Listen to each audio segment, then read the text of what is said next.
Hello guys, welcome to our YouTube channel. And आज हम लोग बहुत बहुत बहुत ज़्यादा इम्पोर्टेंट टॉपिक डिस्कस करने वाले हैं। बिजनेस स्टडीज़ का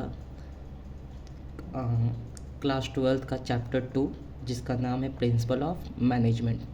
और हम 1-2 मिनट टाइम लेना चाहेंगे आपका कि अगर आप बोर्ड का प्रिपरेशन कर रहे हैं तो मोस्ट इम्पॉर्टेंट चैप्टर आपका ये होने वाला है। और हम ये गारंटी देते हैं कि अगर आप 10 मिनट हमको अपना समय दे देते हैं तो आप यहाँ से बहुत कुछ सीख कर जाइएगा और बहुत सारा क्वेश्चन आप अपने एग्ज़ाम में देखिएगा।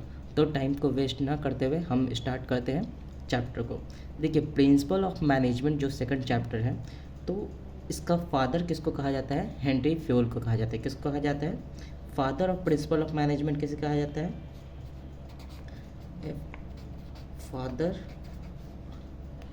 Father of principle of management किसको कहा जाता है? हेनरी फ्योल को। Henry Fayol. आखिर हम लोग ये प्रिंसिपल ऑफ मैनेजमेंट पढ़ते क्यों हैं? आखिर होता क्या है प्रिंसिपल ऑफ मैनेजमेंट?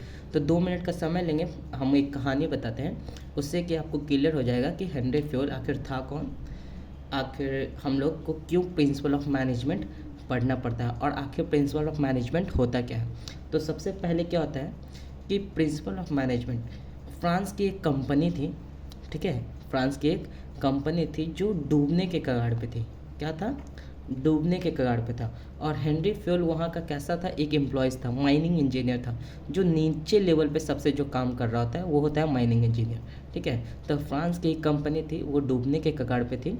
और क्या होता है कि सभी को वहाँ पे बोर्ड ऑफ डायरेक्टर्स होते हैं, जितने सारे भी ओनर्स हैं, सबको पता है कि ये डूबने वाला होता है, ठीक है। तो ये हेनरी फ्योल क्या करता है कि कुछ सजेशन देने देता है किसको? अपने टॉप लेवल मैनेजमेंट को, कि अगर हम लोग ये चेंजेस करें तो हो सकता है कि हमारे ऑर्गेनाइजेशन आगे क्या हो, ग्रोथ हो जाए, ठीक है। या फिर हम अपने जो भी क्राइसिस चल रहा है, मतलब जो भी हम लोग लॉस में चल रहे हैं, उसको कवर किया जा सकता है, ठीक है। तो जब ये गया अपने टॉप लेवल मैनेजमेंट के पास, बोर्ड ऑफ डायरेक्टर्स के पास, चीफ एग्जीक्यूटिव ऑफिसर के पास, तो उन लोग को तो ब्लेम लगने वाला था कि हमारी कंपनी डूबने वाला है। तो उन लोग ने क्या सोचा कि अपने आप को ब्लेम से बचाने के लिए, कि हम इसका कारण ना बने कि मेरे वजह से कंपनी डूबा है, उससे बचने के लिए क्या करता है कि हेनरी फ्योल को उस कंपनी का क्या बना देता है? मालिक बना देता है। मालिक कहने का मतलब वहाँ पे अपॉइंट कर देता है, ठीक है।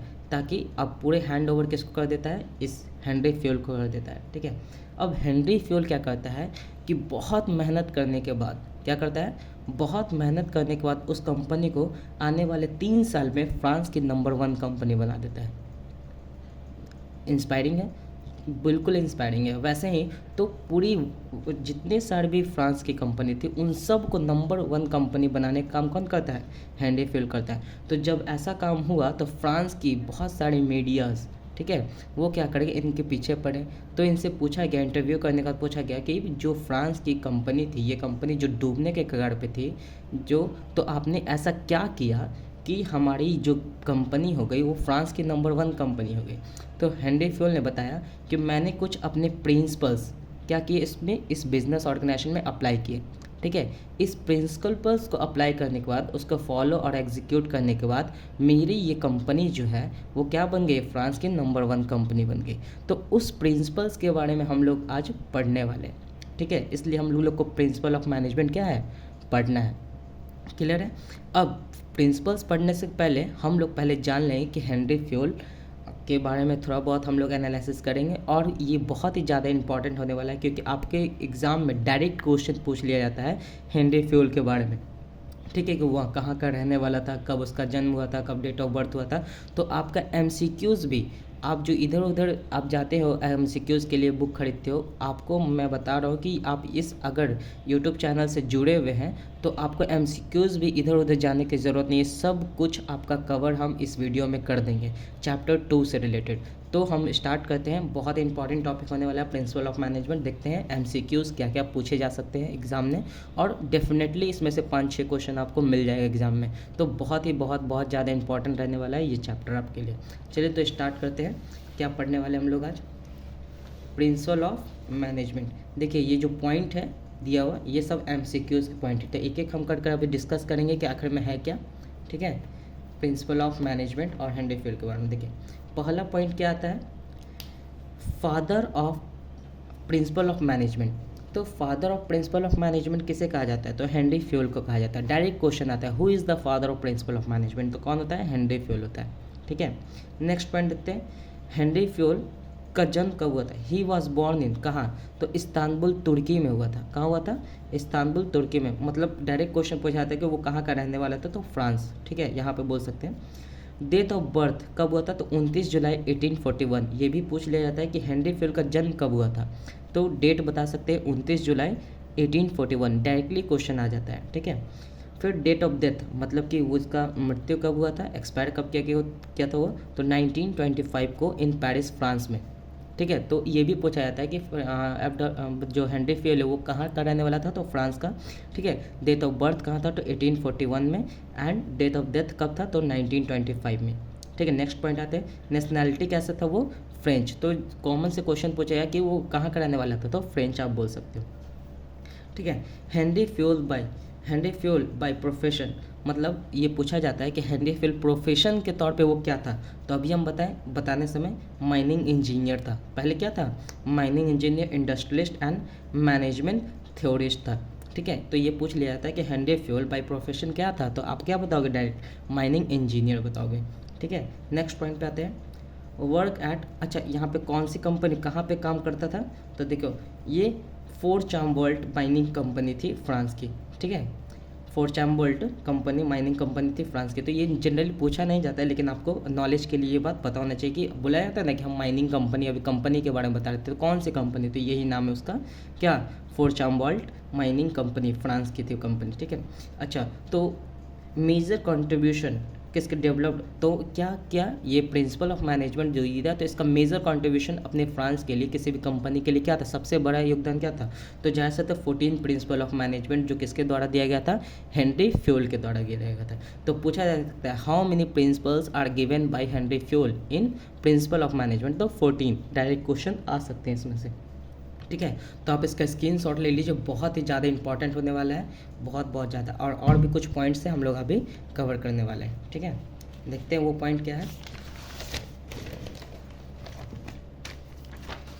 देखिए वो पॉइंट क्या है, आते हैं नेक्स्ट पॉइंट पे, क्या है, नेक्स्ट पॉइंट पे है फेमस बुक, मतलब कि हेनरी फ्यूल के द्वारा जो लिखा गया बुक था, famous book written by Henri Fayol, कौन कौन सा था, तो जनरल एंड इंडस्ट्रियल मैनेजमेंट। ठीक है, जनरल एंड इंडस्ट्रियल मैनेजमेंट जो बुक है वो किसके द्वारा लिखा गया था, तो हेनरी फ्यूल के द्वारा लिखा गया था। ये आपको याद रखना है। ठीक है, पूछ सकता है general and industrial management book किसके द्वारा लिखा गया था, हेनरी फ्यूल के द्वारा। पब्लिश्ड इन, कब पब्लिश्ड हुआ था, तो 1916 में, इन फ्रेंच, मतलब फ्रेंच में हुआ था। कब हुआ था, तो 1960 में। जो फ्रेंच और जो हेनरी फ्यूल के द्वारा लिखा गया था बुक का नाम क्या था, जनरल एंड इंडस्ट्रियल मैनेजमेंट। ठीक है, ये भी एक क्वेश्चन है। And Fayol approach is known as administrative और क्लासिकल थ्योरी ऑफ मैनेजमेंट, मतलब फ्यूल का जो अप्रोच है उसको क्या बोला गया था, एडमिनिस्ट्रेटिव और क्लासिकल थ्योरी ऑफ मैनेजमेंट। वो थ्योरी दिया था मैनेजमेंट के लिए, तो उसी को अप्लाई करके अपने बिजनेस में क्या कर दिया, उस जो भी आपने बिजनेस को फ्रांस के नंबर 1 कंपनी बना देता है, जिसको हम अभी आज के नाम से जानते हैं प्रिंसिपल ऑफ मैनेजमेंट। अब देखते हैं कि आखिर वो प्रिंसिपल्स 14 प्रिंसिपल्स जो था वो था क्या। ठीक है, कौन कौन से प्रिंसिपल्स हैं वो उसके बारे में हम लोग अभी डिस्कस करने वाले हैं, और हम ये गारंटी देते हैं कि इस वीडियो के ख़त्म होने के बाद आपको बहुत सारे प्रिंसिपल्स याद हो जाएंगे। क्या हो जाएंगे, याद हो जाएंगे, और पूरी तरह से अंडरस्टैंड समझ जाओगे। आप अपने लैंग्वेज में भी लिख सकते हो, और नहीं तो नोट्स में तो लिखा हुआ है ही। अगर आपको प्रॉब्लम है तो नोट्स भी आप अपने कॉपी में नोट डाउन कर सकते हो, या फिर अपने लैंग्वेज में भी एक्सप्लेन कर सकते हो। ठीक है, तो हम लोग 14 प्रिंसिपल ऑफ मैनेजमेंट अभी पढ़ने वाले हैं। क्या है फर्स्ट प्रिंसिपल्स, क्या है इसका, देखते हैं।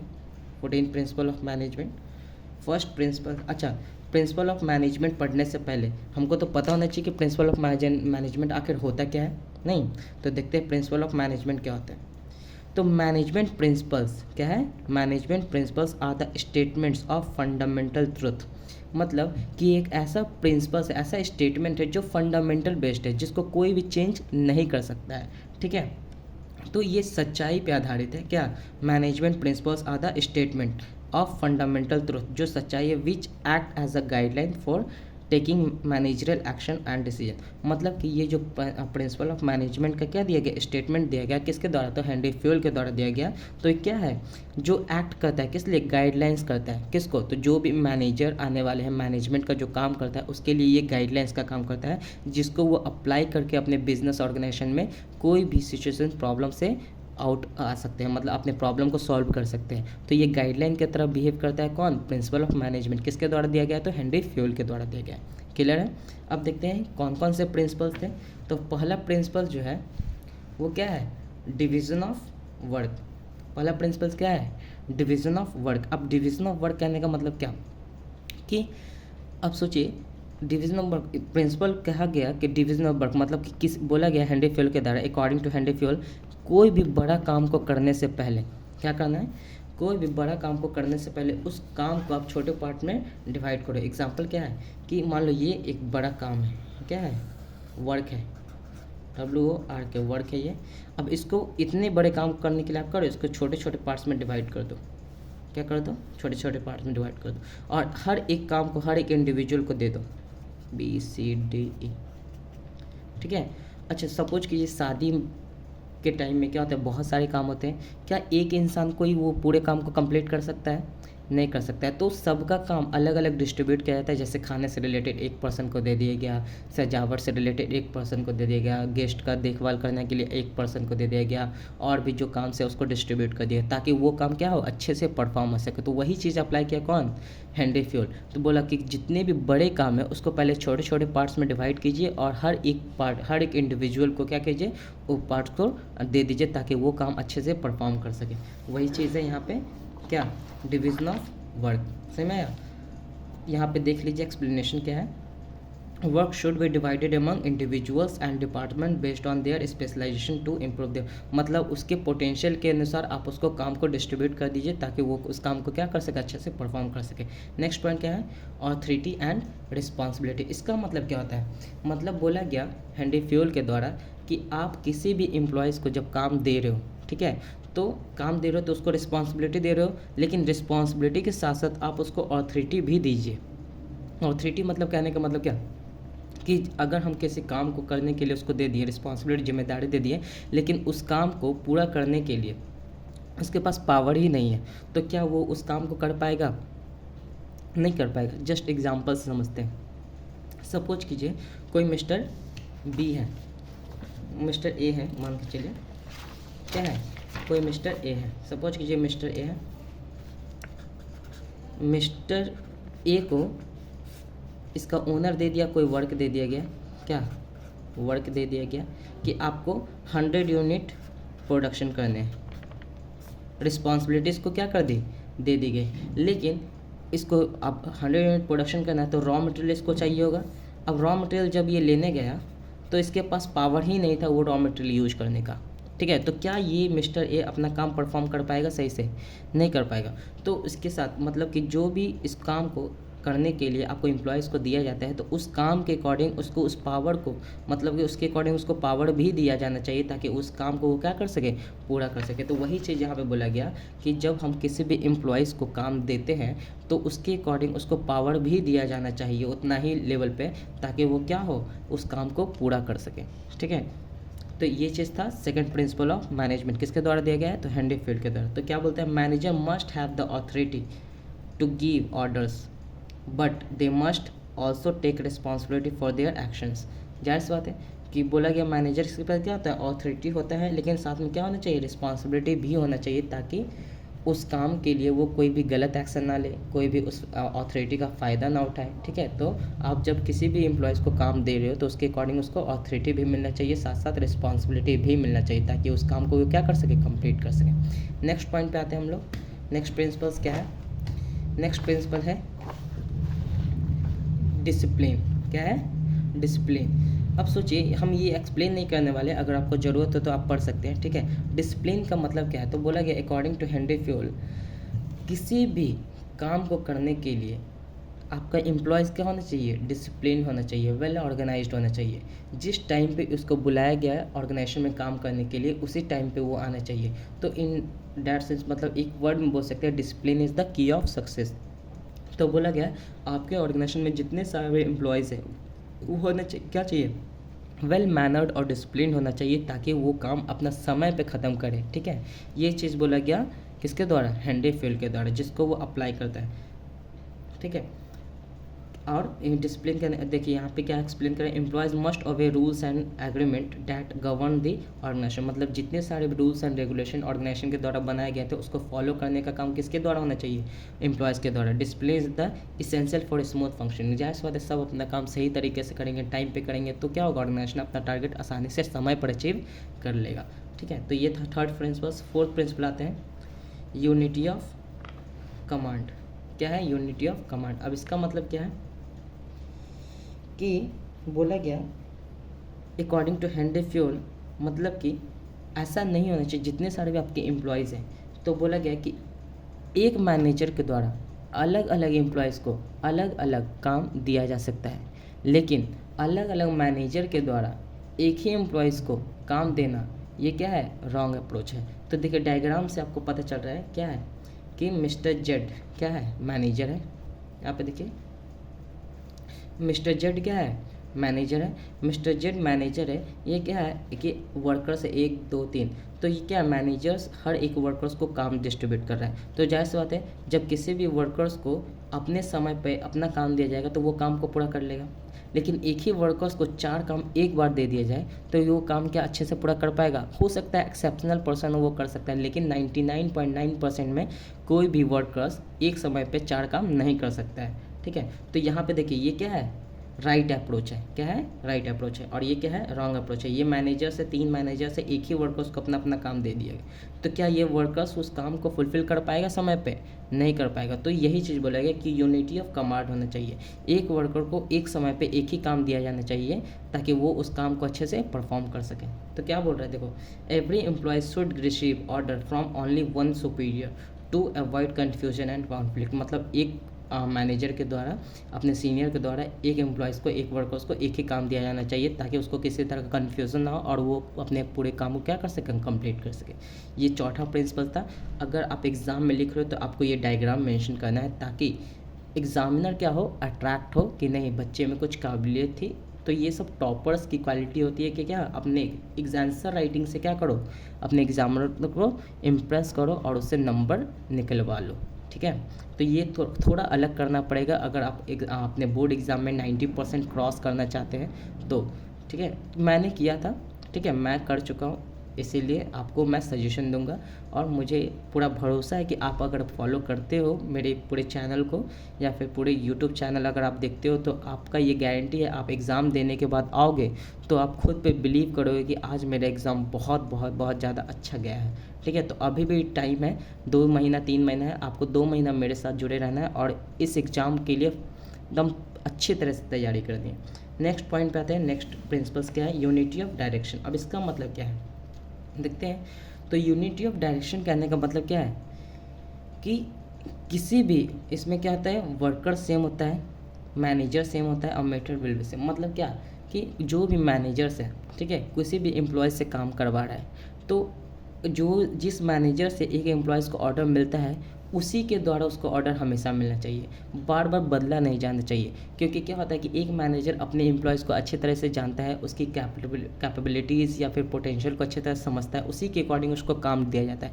अब सोचिए कि एक एम्प्लॉयज़ को अलग अलग मैनेजर के द्वारा अलग काम दे दिया जाए तो क्या उसके पोटेंशियल के अनुसार वो काम कर पाएगा, नहीं कर पाएगा, क्योंकि उसको जानता ही नहीं है। तो इसमें बोला गया यूनिटी ऑफ डायरेक्शन में कि एक इसमें वर्कर्स क्या होने चाहिए, सेम होने चाहिए, ठीक है, और क्या होना चाहिए, मैनेजर भी सेम होना चाहिए। और जिस मेथड से आप काम करवा रहे हो, जिस ऑर्गेनाइजेशन में जिस तरह का मेथड चल रहा है, जो मेथड को फॉलो करते हुए आप प्रोडक्शन करवा रहे हो या फिर कोई भी काम करवा रहे हो, तो वो मेथड बदलना नहीं चाहिए, सेम रहना चाहिए। ठीक है, तो बार बार चीज़ें बदलने से क्या होता है, कन्फ्यूजन होता है और लोग जो भी एम्प्लॉयज़ है अपने ऑर्गेनाइजेशन में सही तरीके से काम नहीं कर पाते, अपना 110% नहीं दे पाते। तो वही चीज़ बोला गया यूनिटी ऑफ डायरेक्शन में। देखते हैं क्या लिखा हुआ है, activities with the same objective should be directed by one manager using one plan. मतलब कि प्लान एक ही होना चाहिए और मैनेजर जो बनाया है अपने एम्प्लॉयज़ के द्वारा ही उसको क्या देना चाहिए, ऑर्डर दिया जाना चाहिए ताकि वो क्या हो, अच्छे से समझ सकें। समझ में आया, तो ये चीज़ होता है। नेक्स्ट प्रिंसिपल्स पे देखते हैं। थोड़ा वीडियो लंबा होने वाला है क्योंकि प्रिंसिपल्स क्या है, ज़्यादा है, तो आज हम लोग इसको कवर करेंगे। हो सकता है कि 10 मिनट और हमको लग जाए। छठा प्रिंसिपल्स क्या है हमारा,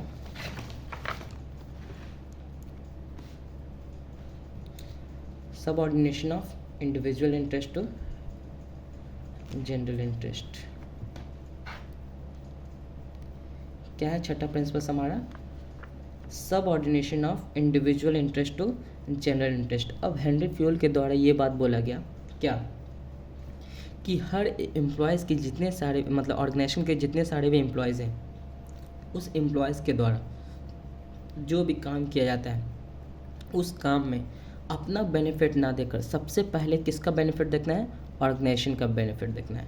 ठीक है, तो अगर आप ऑर्गेनाइजेशनल का बेनिफिट देखोगे, अगर ऑर्गेनाइजेशन अपना टारगेट अचीव करेगा तो इनडायरेक्टली आप भी अपनी पर्सनल गोल्स को क्या करोगे, अचीव कर लोगे। याद करो हम लोग ने ऑब्जेक्टिव ऑफ मैनेजमेंट पढ़ा था, तो उसमें एक ऑब्जेक्टिव क्या था, पर्सनल ऑब्जेक्टिव, और वो पर्सनल ऑब्जेक्टिव किससे रिलेटेड था, एम्प्लॉयज़ से रिलेटेड था। ठीक है, क्या ताकि उसको क्या मिले, टाइम पे सैलरी मिले, टाइम पे बोनस मिले, अगर अच्छा काम कर रहा है तो इंसेंटिव्स मिले, ठीक है, और प्रमोशन मिलेगा, ट्रेनिंग मिलेगा, तो उसका भी पर्सनल ऑब्जेक्टिव क्या होगा, फुलफिल हो जाएगा। तो यही कहने का मतलब था किसका, हेनरी फ्यूल का, कि हर एक एम्प्लॉयज़ को अपने ऑर्गेनाइजेशन के बेनिफिट के बारे में सोचना चाहिए, ना कि अपने पर्सनल बेनिफिट के बारे में सोचना चाहिए। ठीक है, तो क्या लिखा हुआ है, the interest of the organisation must come before the interest of individuals. मतलब अपने बारे में पहले ना सोचकर सबसे पहले किसके बारे में सोचना है, अपने ऑर्गेनाइजेशन के बेनिफिट के बारे में सोचना है। ये बोल रहा है, इसी को बोलते हैं subordination of individual interest to general interest. ठीक है, सभी के बारे में सोचना है, ना कि अपने बारे में सिर्फ। ठीक है, नेक्स्ट पॉइंट पे आते हैं, रेमुनरेशन ऑफ एम्प्लॉयज़। अब इसका मतलब क्या है, रेमुनरेशन ऑफ एम्प्लॉयज़ का मतलब क्या है, जाहिर सी बात है कि अकॉर्डिंग टू हेनरी फ्यूल बोला गया कि जितने सारे भी एम्प्लॉयज़ हैं उसको जो भी पेमेंट होगा वो समय पे होना चाहिए, और उसके काम के अकॉर्डिंग उसको क्या मिलना चाहिए, पेमेंट मिलना चाहिए। नहीं समझे सर, मतलब कि जो एम्प्लॉयज़ जितना काम करेगा उसको उतना ही पेमेंट मिलना चाहिए। अगर कोई एम्प्लॉय ज़्यादा काम कर रहा है, ज़्यादा प्रोडक्शन कर रहा है, तो उसको उस प्रोडक्शन के अकॉर्डिंग उसको पेमेंट मिलना चाहिए। ठीक है, अगर कोई एम्प्लॉयज़ 8 घंटा काम कर रहा है तो उसको 8 घंटे का पेमेंट मिलना चाहिए। अगर कोई एम्प्लॉयज़ 4 घंटे काम कर रहा है तो उसको 4 घंटे का पेमेंट मिलना चाहिए। मतलब जो जितना ज़्यादा काम करेगा उसको उतना पेमेंट मिलना चाहिए और टाइम से मिलना चाहिए। इससे क्या होगा, इससे लोग मोटिवेट होंगे कि अगर हमको ज़्यादा पैसा कमाना है तो हम ज़्यादा काम कर लेंगे, इसलिए हमको ज़्यादा पेमेंट मिलेगा। लेकिन यही चीज़ अगर सेम पेमेंट सिस्टम हो तो क्या होगा, कोई 5 घंटा काम कर रहा है, कोई 100 यूनिट प्रोडक्शन कर रहा है दिन भर में, कोई 50 यूनिट कर रहा है, दोनों को सेम पैसा मिल रहा है, तो क्या होगा, सामने वाला डिमोटिवेट हो जाएगा कि हमको तो ज़्यादा काम करते हैं फिर भी हमको बराबर पैसा मिलता है, तो वो अपना काम करने में 110% नहीं लगाएगा। तो यही चीज़ क्या होगा, इसको चेंज किया किसने, हेनरी फ्यूल ने, कि जो काम जितना ज़्यादा करेगा उसको उतना ज़्यादा पेमेंट मिलेगा। ठीक है, तो यही चीज़ बोला गया, employees should be paid Fairlie and adequately for their services. मतलब अपने काम के अकॉर्डिंग उसको पेमेंट मिलना चाहिए। नेक्स्ट पॉइंट पे आते हैं, सेंट्रलाइजेशन एंड डिसेंट्रलाइजेशन। अब ये क्या है, सेंट्रलाइजेशन का मतलब क्या होता है, पावर इन फ्यू हैंड्स। मतलब कि जो भी एम्प्लॉयज़ में डिसीजन मेकिंग होगा, कुछ डिसीजन मेकिंग ऐसा होता है जो सिर्फ कुछ लोगों के हाथ में होना चाहिए। जैसे top level management, top level management में क्या होता है, कुछ डिसीजन क्या होता है, जैसे कि रूल्स बनाने का काम किसका होता है, टॉप लेवल मैनेजमेंट का होता है। ठीक है, रिसोर्सेज को असेंबल करने का, मतलब रिसोर्सेज अवेलेबल करवाने का काम किसका होता है, टॉप लेवल मैनेजमेंट। मतलब कुछ डिसीजन ऐसे होते हैं जो सेंट्रलाइजेशन होना चाहिए, और कुछ डिसीजन ऐसे होने चाहिए जो डिसेंट्रलाइजेशन है। डिसेंट्रलाइजेशन मतलब क्या होता है, तो even and systematic distribution of authority. मतलब कि जो भी एम्प्लॉयज़ है उसके औहदा, मतलब कि उसके क्या बोलते हैं, उसके औहदे के अनुसार, औहदे का मतलब क्या, कि जितना उसका पोटेंशियल है, जितना उसका क्षमता है, जितना उसका लेवल्स है अपने काम करने का ऑर्गेनाइजेशन, उसके अकॉर्डिंग उसके पास पावर होना चाहिए। जैसे कि सपोज कीजिए लोअर लेवल मैनेजमेंट क्या है, लोअर लेवल मैनेजमेंट के पास पावर होना चाहिए कितना, सपोज एग्जांपल दे रहे हैं कि लोअर लेवल मैनेजमेंट 10,000 तक का डिसीजन ले सकता है, उसको अपने सीनियर से पूछने की ज़रूरत नहीं है। मिडिल लेवल मैनेजमेंट 1 लाख का डिसीजन ले सकता है, या फिर टॉप लेवल मैनेजमेंट तो कितना भी डिसीजन ले ही लेगा। ठीक है, तो वो क्या होना चाहिए, पहले से डिस्ट्रीब्यूट होना चाहिए। ये ऐसा ना हो कि 500 रुपये का डिसीजन लेना है तो हम अपने सीनियर से जा रहे पूछने के लिए, तो इससे क्या होगा, आपका ऑर्गेनाइजेशन में जो भी काम होगा वो लेट होने लगेगा, डिसीजन अच्छे से नहीं हो पाएगा। ठीक है, तो वो पहले से क्या होना चाहिए, डिस्ट्रीब्यूट होना चाहिए पावर लोगों के पोजीशन के अकॉर्डिंग। ठीक है, तो उसी को बोलते हैं डिसेंट्रलाइजेशन। सेंट्रलाइजेशन का मतलब क्या बताया अभी, पावर इन्फ्लुएंस, मतलब कुछ टॉपिक ऐसे होंगे जिस पे सिर्फ सेंट्रलाइजेशन के पास, मतलब उसी के पास पावर होगा और कोई उस चीज़ से रिलेटेड डिसीजन नहीं ले सकता है। लेकिन डिसेंट्रलाइजेशन का मतलब क्या होगा, कुछ टॉपिक्स ऐसे होंगे जिसमें आपके पास पावर होगा आपके पोस्ट के अकॉर्डिंग कि आप इस सब केसों के, इन सब से रिलेटेड आप अपना डिसीजन ले सकते हो और किसी भी तरह से काम करवा सकते हो ऑर्गेनाइजेशन में, यही बोला गया। तो इसका बैलेंस होना चाहिए कहाँ, हमारे ऑर्गेनाइजेशन में। तो बोला गया they are certain decision should be concentrated at the top level manager, मतलब कुछ डिसीजन ऐसे होने चाहिए जो टॉप लेवल मैनेजमेंट के हाथ में होने चाहिए। और डिसेंट्रलाइजेशन में systematic distribution of authority at the levels of management, मतलब कुछ अथॉरिटी, कुछ पावर्स ऐसे होने चाहिए जो लेवल्स ऑफ मैनेजमेंट के अकॉर्डिंग क्या होने चाहिए, ऑलरेडी डिस्ट्रीब्यूट होने चाहिए, ताकि उस लेवल पे जो भी सीनियर हो उससे रिलेटेड डिसीजन ले सके। नेक्स्ट टॉपिक पे आते हैं, स्केलर चेन। अब ये स्केलर चेन क्या होता है, स्केलर चेन मतलब होता है, समझ जाओ कि सिस्टम, मतलब कि क्या होता है कि इसमें होता है कि हर एक एम्प्लॉयज़ एक दूसरे को रिपोर्ट करेगा। ये रिपोर्ट करेगा मतलब नहीं समझे, देखिए यहाँ से आप डायग्राम समझिए कि दो डिपार्टमेंट्स हैं, यहाँ से आप समझ सकते हैं स्केलर चेन का मतलब कि ये एक डिपार्टमेंट है, मान लीजिए एक सेल्स डिपार्टमेंट है और एक प्रोडक्शन डिपार्टमेंट है, ठीक है। सेल्स डिपार्टमेंट है और प्रोडक्शन डिपार्टमेंट है, मतलब कि जो नीचे लेवल पे है वो किसके सीनियर होगा, ऊपर ये किसको रिपोर्ट करेगा, इसको, ये किसको रिपोर्ट करेगा, बी को, बी किसको रिपोर्ट करेगा, ए को। मतलब कि एक स्केलर चेन में कोई भी इन्फॉर्मेशन क्या होना चाहिए, जाना चाहिए। अब डायरेक्ट ई के पास परमिशन नहीं है कि ए के पास कोई भी प्रॉब्लम होगा तो उसके पास चल जाएगा, ठीक है। तो आपके सिचुएशन अकॉर्डिंग कोई भी इन्फॉर्मेशन जब जाएगा तो वो इस चेन में जाना चाहिए। आप अपने सीनियर को बताओ, वो अपने सीनियर को बताएगा, वैसे ही क्या होना चाहिए, वैसे ही प्रोडक्शन डिपार्टमेंट में भी होता है। तो आप जो भी तरह का प्रॉब्लम आ रहा है तो आप किससे डिस्कस करोगे, अपने सीनियर से, फिर वो सीनियर अपने सीनियर से डिस्कस करें, इस तरीके से फॉर्म होना चाहिए। लेकिन एक कंडीशन क्या है कि अगर कोई भी सीरियस सिचुएशन आता है या फिर ऐसा कोई सिचुएशन है जिसमें एक लेवल्स ऑफ मैनेजर, मतलब ई लेवल और देखो प्रोडक्शन डिपार्टमेंट का 4, ये दोनों क्या है, एक लेवल पे है, तो ये दोनों आपस में बातचीत कर सकते हैं किसी सर्टेन केस में, तो उसको क्या बोलते हैं, गैंग प्लैंक बोलते हैं। क्या बोलते हैं, गैंग प्लैंक। मतलब कि नहीं समझे सर स्केलर चेन का मतलब ये सपोज कीजिए कि आप बोले कि किसी भी तरह का डिसीजन लेना हो या फिर किसी भी तरह का इन्फॉर्मेशन किसी अपने सीनियर को देना हो तो आप अपने सीनियर को बताइए। सपोज कीजिए किसी भी ऑर्गेनाइजेशन में आग लग गया, अब इमरजेंसी का केस आ गया, तो क्या ये चेन फॉलो होना चाहिए, हो पाएगा, नहीं हो पाएगा। पता चला चेन फॉलो किए तब तक सब कुछ जल के राख हो गया, ठीक है। तो ऐसा नहीं, इमरजेंसी केस में आप अपने लेवल्स ऑफ मैनेजमेंट से क्या कर सकते हैं, बात कर सकते हैं, उसको क्या बोलते हैं, गैंग प्लैंक बोलते हैं। तो स्केलर चेन का मतलब क्या हो गया कि कोई भी इन्फॉर्मेशन जो जाएगा अपने सीनियर पे पास या फिर टॉप लेवल मैनेजमेंट के पास देना है तो क्या होगा, एक चेन में जाना चाहिए, उसी को क्या बोला गया, स्केलर चेन। समझ में आया। नेक्स्ट पॉइंट पे आते हैं, ऑर्डर। अब ये ऑर्डर क्या है, देखिए ऑर्डर वो जो आदेश देते हैं जज साहब, वो वाला ऑर्डर नहीं है।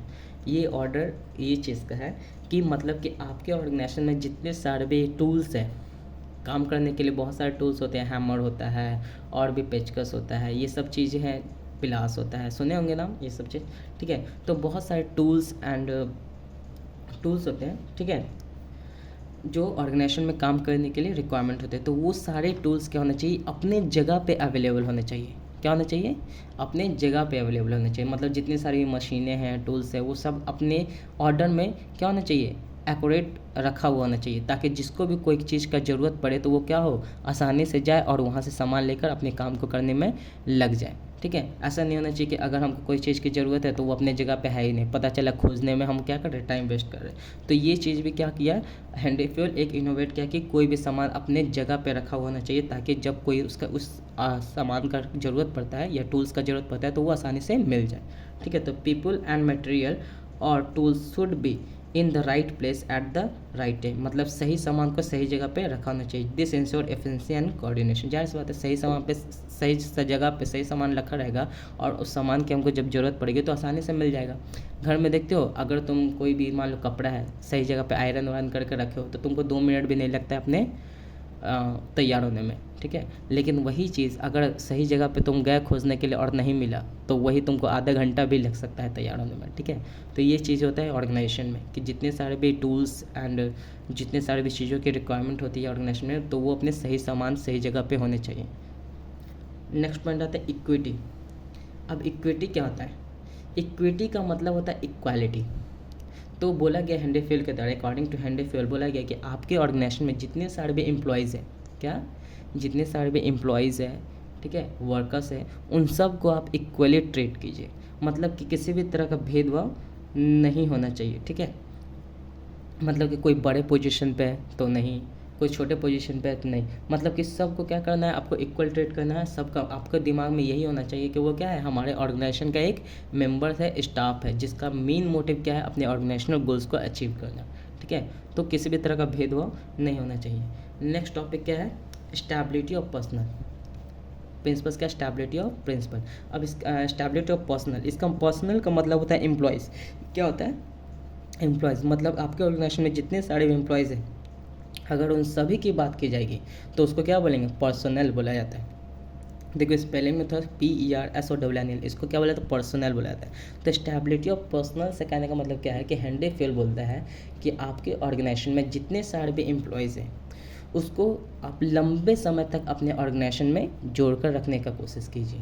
क्या कीजिए, लंबे समय तक अपने ऑर्गेनाइजेशन में जोड़ कर रखने का कोशिश कीजिए, ताकि क्या हो, आपका ऑर्गेनाइजेशन अच्छी तरह से ग्रोथ हो, एक्सपेंशन हो। क्यों हो, क्यों लंबे समय तक जोड़ कर रखें। सोचिए कि आप जब नए एम्प्लॉयज़ हायर करते हैं तो नए एम्प्लॉयज़ हायर करते ही क्या आपको कमा कर देने लगता है, नहीं। उसके लिए आप उसको क्या करते हैं, 3-4 महीने का पहले ट्रेनिंग देते हैं। जब वो काम सीख जाता है तो आप क्या कर सकते हो, वो या तो छोड़ देता है ऑर्गेनाइजेशन या फिर आप निकाल देते हो। तो ऐसा नहीं करना है, उसको आप ट्रेनिंग दीजिए और उसको कोशिश कीजिए कि साल, 5 साल, 10 साल वो आपके ऑर्गेनाइजेशन के साथ जुड़ा रहे, ताकि वो क्या हो, आपका वेस्टेज कम होगा। सपोज कीजिए बार बार अगर एम्प्लॉयज़ निकल रहा है आपके ऑर्गेनाइजेशन से, तो आपको बार बार एम्प्लॉयज़ हायर करना है। एम्प्लॉयज़ हायर तो ऐसे ही किया नहीं जाते हैं, बहुत सारे प्रोसेस है, एग्ज़ाम कंडक्ट करवाना पड़ता है, इंटरव्यू लेना पड़ता है, अच्छे एम्प्लॉयज़, सही एम्प्लॉयज़ ढूंढना बहुत मुश्किल हो जाता है। ठीक है, तो यही चीज़ बोला गया कि आप एक बार एम्प्लॉयज़ हायर कीजिए और उसी एम्प्लॉयज़ को ट्रेंड करते रहिए और अपने ऑर्गेनाइजेशन के साथ लंबे समय तक जोड़ कर रखने का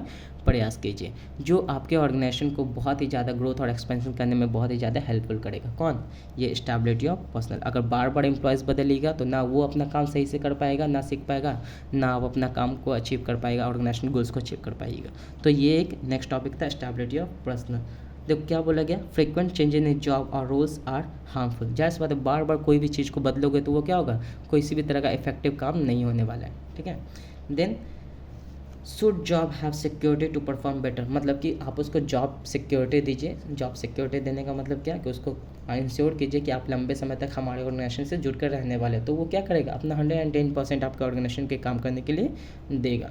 ठीक है, सेकेंड लास्ट टॉपिक आते हैं क्या, इनिशिएटिव्स। अब ये क्या है, इनिशिएटिव्स का मतलब क्या होता है, मतलब कि अब बोला गया अकॉर्डिंग टू हेनरी फ्यूल, आपके ऑर्गेनाइजेशन में जितने सारे भी एम्प्लॉयज़ हैं, अगर उनमें से कोई एम्प्लॉयज़ बहुत अच्छा काम कर रहा है तो उसका क्या होना चाहिए, समय समय पर आप उसको प्रमोशन दीजिए, बोनस प्रोवाइड कीजिए। ठीक है, अगर कोई अच्छा काम कर रहा है, सुपरवाइज़र है, तो उसको मैनेजर बनाने का कोशिश कीजिए। क्यों, क्योंकि उसको देख कर क्या होगा कि बाकी के एम्प्लॉयज़ जो हैं वो क्या करेंगे, मोटिवेट होंगे कि देखो ना, ये हमारे साथ ही काम करता था, आज बहुत अच्छा काम किया तो उस पोजीशन पे पहुंच गया। ठीक है, तो ये चीज़ को आप जब अप्लाई कीजिएगा तो जितने सारे भी एम्प्लॉयज़ हैं वो मोटिवेट होंगे और अपना 110% देंगे काम में। ठीक है, ताकि जिससे कि इनडायरेक्टली आप किसको बेनिफिट होगा, हमारे ऑर्गेनाइजेशन को बेनिफिट होगा। तो देखो, employees should be encourage to take initiative and contribute ideas. जैसे बात है, उसको आप सपोर्ट कीजिए, उसको आप प्रमोशन दीजिए, तो क्या होगा, वो आपके ऑर्गेनाइजेशन के लिए बेस्ट एफर्ट लगाएगा। नेक्स्ट पॉइंट पे आते हैं, स्प्लिट डी क्रॉप्स, इसको टीम वर्क भी बोला जाता है। इसका मतलब क्या है, देखिए एक एग्जांपल देते हैं, उससे आप समझ जाइएगा, बहुत ही अच्छा एग्जांपल है, आप भूलिएगा नहीं कभी।